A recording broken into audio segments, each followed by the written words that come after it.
Bienvenidos a una edición más de Al Cierre. Se ha dado a conocer recientemente el último informe sobre derechos humanos del Departamento de Estado de los Estados Unidos con relación particularmente al caso de Centroamérica. Las noticias no son, digamos, necesariamente halagüeñas.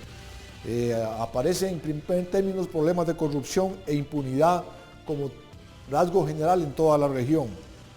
La situación es aún más grave, más complicada en el Triángulo Norte y Nicaragua, país que antes estaba más o menos bien. Y en el tercer término, Costa Rica y Panamá, países que normalmente son bien valorados, no están exentos de violaciones a los derechos humanos, particularmente lo que tiene que ver con casos de corrupción.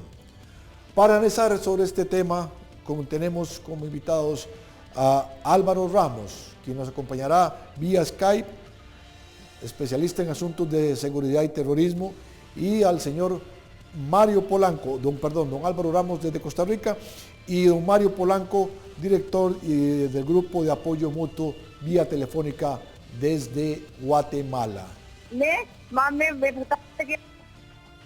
Vamos a darle la bienvenida a cada uno de ustedes, de ellos dos. Saludes a don Álvaro Ramos. Saludos, muchas gracias don Ricardo, muy amable, siempre su invitación muy bien recibida para compartir con todos nuestros compatriotas centroamericanos. Y saludes a don Mario Polanco.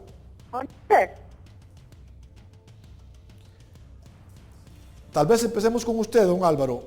Este informe del Departamento de Estado obviamente no deja de, como diríamos en Centroamérica, títere con cabeza, porque todos los países, como veíamos, tienen algún grado de afectación. ¿Cuánta credibilidad tiene para usted este informe? A mí me parece que los informes no pueden ser producidos por un solo país y particularmente por una de las instancias oficiales de ese país que responde a los intereses históricos o del momento de ese país, en el caso de los Estados Unidos. En general en el mundo, me parece que cuando un país que declara tener, digamos, la capacidad de calificar a los demás, ha estado emitiendo por mucho tiempo este tipo de informes en relación a derechos humanos, en relación a desarrollo, en relación a ayuda al terrorismo, a proliferación de armas nucleares.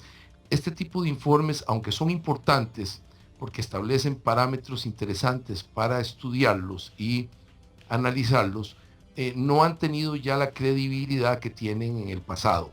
A mí me parece que instancias menos dependientes de gobiernos han tenido más credibilidad sobre temas de derechos humanos como Amnistía Internacional o Doctores Sin Fronteras, ese tipo de instancias percibidas por la generalidad de la población como menos interesadas en promover intereses políticos han sido mucho más aceptables.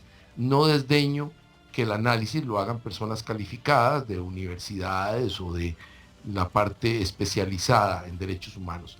Efectivamente, en Centroamérica, desde tiempo inmemorial, desde la colonia, tenemos problemas de derechos humanos serios, tenemos problemas de racismo, tenemos problemas de exclusión de algunas etnias, en particularmente de las etnias originales de Mesoamérica.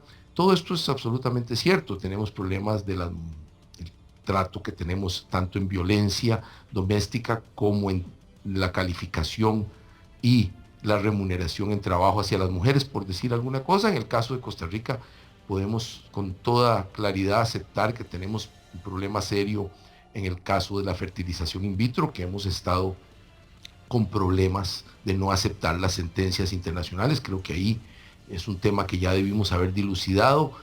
Hay una violación a estas parejas, está dicho judicialmente. Me parece que ahí deberíamos haber cumplido sin mayor problema. Tenemos el problema de las cárceles nacionales, por decir uno muy acucioso, que si pudiéramos irlo remediando paulatinamente, probablemente mejoraríamos toda la problemática de la política criminal y la política judicial. Es un ancla muy fuerte para el desarrollo de la política criminal y de los derechos humanos. Las cárceles de nosotros corresponden a un problema serio. Permítame continuar ahora con don Mario Polanco. Don Mario, el informe particularmente señala en Guatemala a la policía y sectores judiciales implicados en la corrupción y a sectores del ejército en delitos graves como secuestros, tráfico de drogas, tráfico de personas y extorsión. Qué duro esto para su país, ¿no? Así es, mire, nosotros en Guatemala anualmente esperamos la llegada de este informe del Departamento de Estado de Estados Unidos, bueno, que cubre todo el mundo, así que sería bastante complicado poder analizarlo en su integridad. Aquí estoy.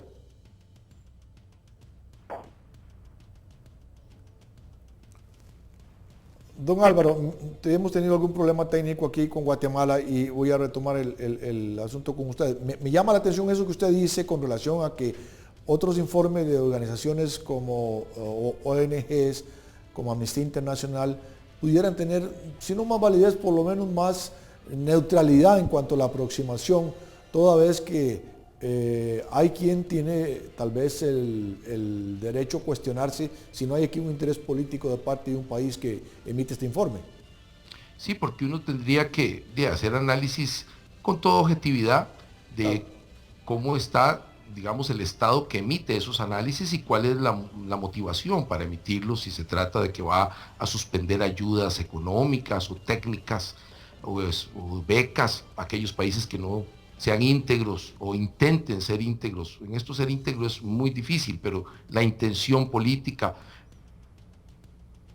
la formación de un esquema legal para que se mantenga la población toda lo más protegida posible, particularmente los que sean más vulnerables. Nosotros estamos teniendo un problema, por ejemplo, tocando el tema de la seguridad con nuestros muchachos jóvenes, particularmente los varones, que son la mayoría de las personas víctimas de homicidio. Ahí tenemos, si uno lo analiza con claridad, tendríamos un problema de derechos humanos respecto a esa población muy concreta, los muchachos entre los 17 y los 29 años.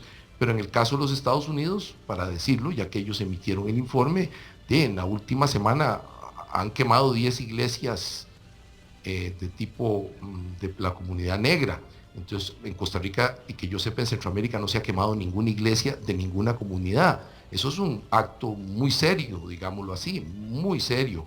Hemos visto la actuación de los policías muy seria contra esa etnia tan importante de la etnia negra, que es, por supuesto, hasta el presidente de los Estados Unidos pertenece a ella. Y hemos visto que una y otra vez las policías locales, no así las federales, tenemos que decirlo, corresponden a un esquema que uno hubiera creído olvidado en un país tan avanzado.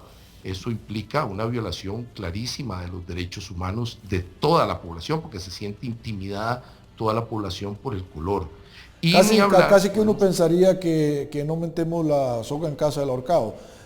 Vamos a ir a un corte comercial y regresamos en unos instantes, don Álvaro.